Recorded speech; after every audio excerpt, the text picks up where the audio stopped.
Olá, viemos falar da Daiane dos Santos, do Michael Phelps ou da Rebeca Guzmão e o que eles têm em comum além de medalhas?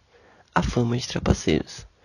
Os três já foram pegos no exame de antidoping quando estavam no auge da carreira e falando em doping, aproveitando que os olhos do mundo estão voltados para o Brasil em 2016, devido aos Jogos Olímpicos no Rio de Janeiro, nós vamos falar nesse vídeo sobre uma substância muito conhecida em terapias, mas pouco no doping, a insulina.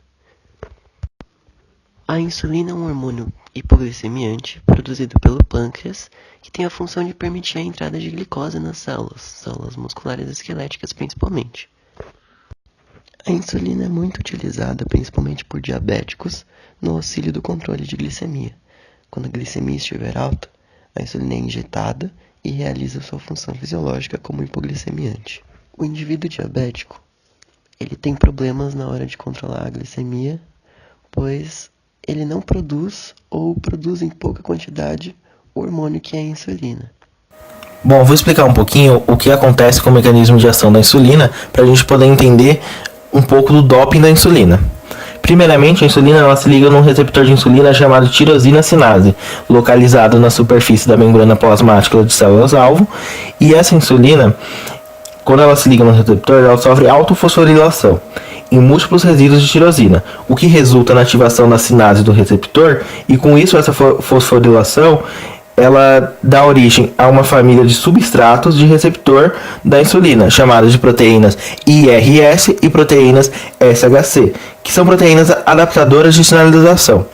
Elas estão envolvidas com o transporte de glicose, a síntese de glicogênio, a síntese de proteínas e também o crescimento de células.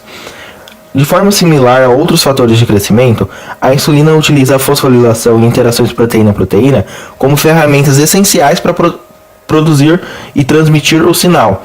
Com isso, nós temos, por exemplo, a fosfatidilinositol 3-sinase, que é uma proteína muito importante para a regulação da mitogênese, na diferenciação celular e principalmente do transporte de glicose, sendo essencial na via intracelular, juntamente com a CAP e com a CBL.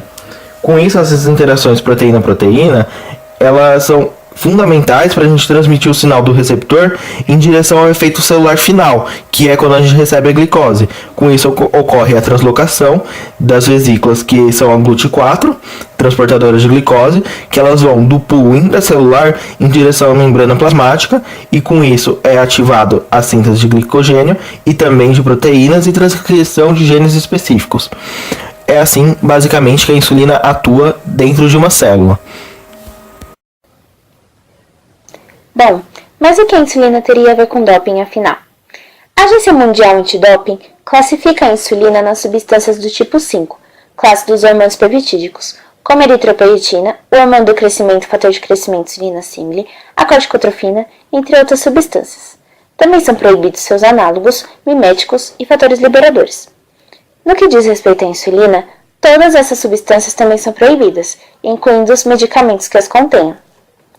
Como a gente sabe, a insulina induz o gasto de glicose e também síntese de proteínas nas células musculares. Sendo assim, atenua a degradação de proteínas, otimizando o crescimento e reparação tecidual desencadeado pelo estresse físico do exercício. Por isso é considerado um hormônio peptídico anabólico, sendo usado por atletas com o objetivo de aumentar sua performance e massa muscular. Por ser um hormônio hipoglicemiante, o atleta deve manter uma dieta muito bem regulada, rica em carboidratos. Mas apesar de todo esse cuidado, não é a melhor ideia para alcançar tais objetivos, e a gente vai ver o porquê. Efeitos adversos a curto prazo. A insulina produz efeito anabólico somente quando está em equilíbrio com os outros sistemas e hormônios do corpo.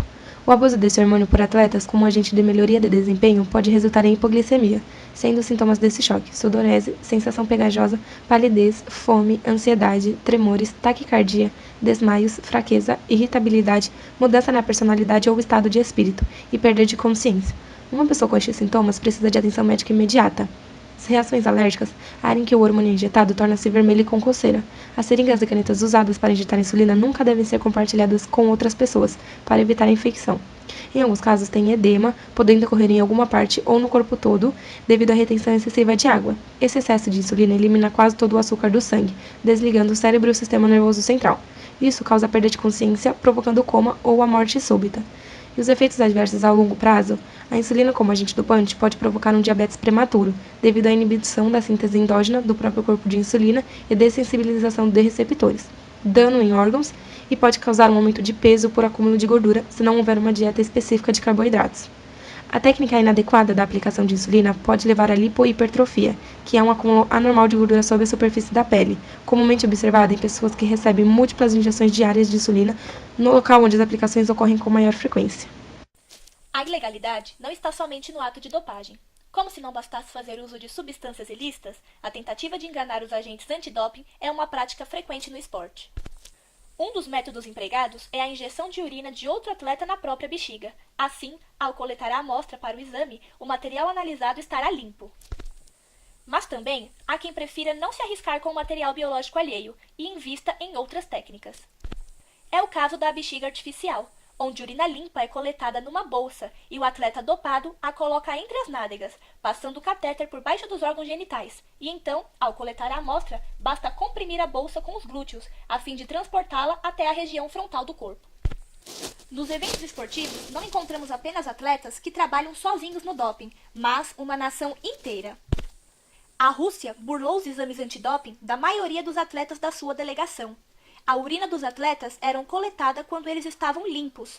Logo após a coleta, utilizavam-se o doping para treinos e competições, e quando convocados para exame, o governo trocava as amostras dopadas pelas limpas. Outro material utilizado na análise de doping é o sangue. Amostras sanguíneas são mais difíceis de serem fraudadas, a não ser que haja troca de amostras ou suborno por parte das delegações para com os agentes antidoping.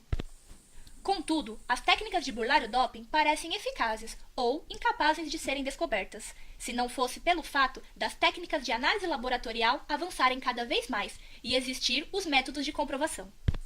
A comprovação do doping. Então, os exames eles são realizados em competição e fora de competição e são exames de urina e exame de sangue. No exame de sangue, normalmente é coletado em tubos com conservantes, para que não tenha nenhuma interferência na análise, e são coletados 3 tubinhos, sendo que um vai ser utilizado somente na contraprova. No exame de urina, é coletado no mínimo 90 ml de urina. Depois da coleta, a urina vai ser passada para 2 frascos, A e B, onde cabe 2/3 e 1/3 do volume, e estes frascos, tanto de urina como de sangue, são lacrados e seguem em cadeia de custódia.